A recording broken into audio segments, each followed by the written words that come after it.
대표님 안녕하세요. 네, 안녕하세요. 벌써 이제 또 4월이 다 가가지고 2024년 얼마 안 남았어요. 그러니까요. 4월 시장이 악재밖에 없다고 하셨는데 음. 어땠는지 브리핑 해주시면 좋을 것 같습니다. 네.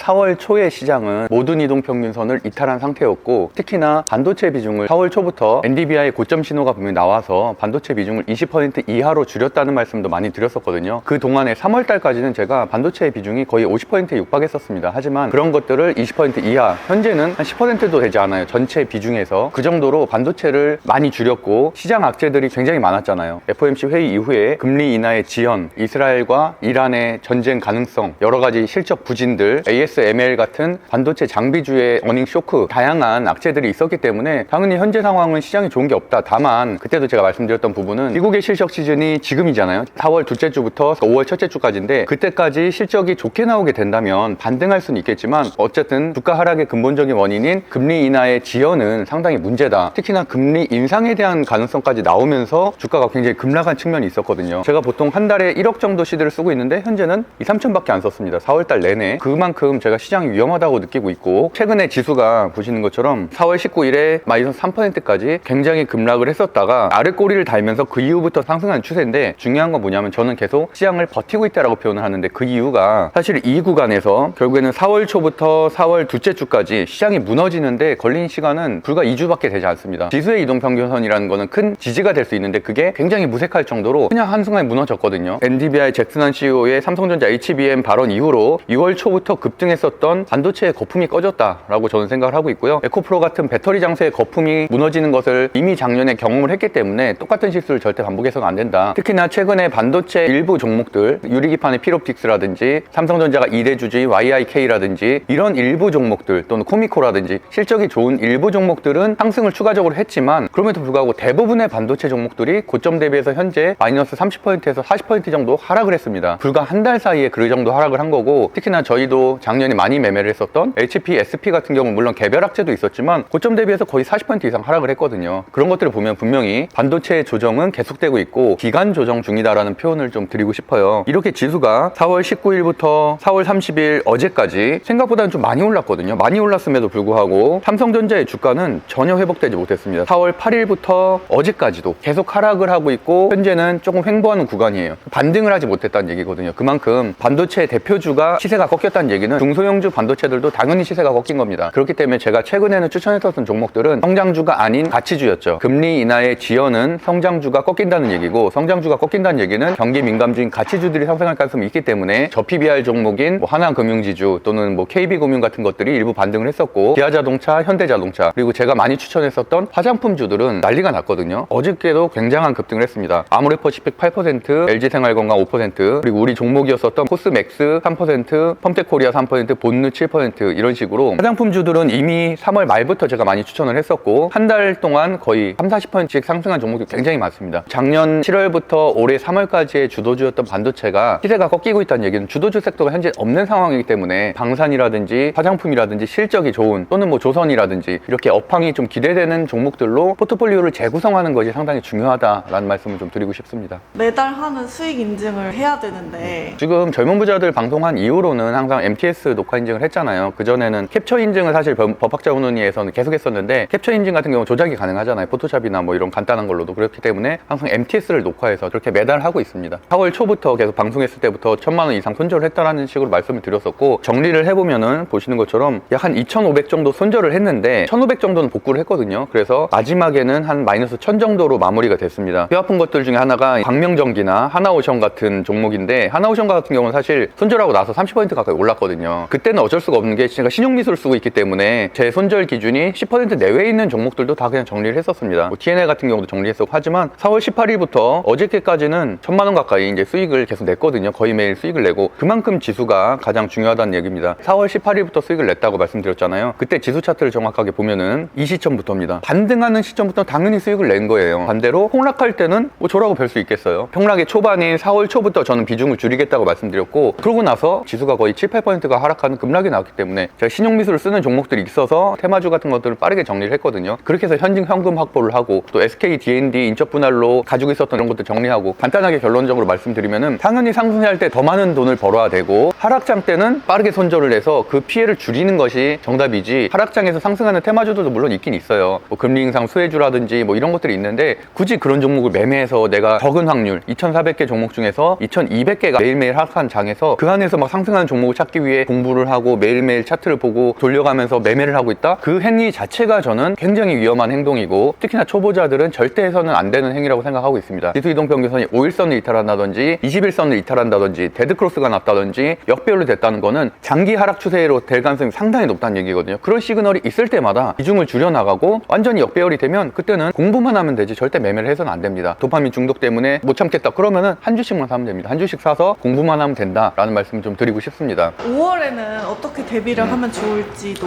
사실 오늘 방송을 시작하기 전에 미국 증시가 아침까지만 해도 괜찮았었거든요. 그런데 오늘 또 급락이 나왔습니다. 그 이유는 FOMC 회의가 오늘부터 시작이에요. 5월 1일부터 시작인데 금리 인하가 올해 없을 수도 있다는 엄청난 악재가 나오면서 나스닥이 마이너스 2%, 필라델피아 반도체 지수가 마이너스 9.4%, 다우존스마저도 1.49% 급락을 했고, 어제 같은 경우도 테슬라가 이제 이틀 전에 중국에서의 뭐 협상을 하면서 14% 정도 급등을 하면서 2차 전지에서도 좀 반등이 있을지 않을까라고 생각을 했었는데 테슬라마저도 마이너스 6.8%로 다시 상승분을 거의 다 반납했습니다. 반도체 관련된 주들도 모두 다 급락이 나왔고 AI 관련된 주의 슈퍼 마이크로 컴퓨터 같은 경우 마이너스 12%, 엔비디아도 마이너스 2% 이렇게 반등 추세로 가고 있었던 것들이 다시 한번 찬물을 끼얹는 큰 시그널이 나왔다. 그렇기 때문에 당연히 우리나라 장이 열리는 목금 다음 주까지도 추가적인 하락이 예상된다는 말씀을 좀 드리고 싶습니다. 어려운 장이에요. 안정되지 않았습니다. 상당히 오랜 기간 동안 다우존스와 나스닥이 4개월 가까이 급등을 했기 때문에 4, 5개월 정도는 기간 조정, 횡보 하락 조정을 받을 가능성이 높다라고 생각하고 있어서 저도 이제 보수적으로 시드를 굉장히 줄여서 투자를 하고 있고 공부는 매일매일 하고 있습니다. 그러면서 시장 흐름을 보고 있고 6월 달에 하는 주식 스터디 16기라든지 이런 걸 통해서 공부를 해서 지수 이동 평균이 정배열이 되는 상승장이 오면 그때는 과감하게 좀 투자할 생각을 하고 있습니다. 5월 달도 화이팅이고요. 좋은 정보를 드릴 수 있도록 저도 노력하겠습니다. 감사합니다.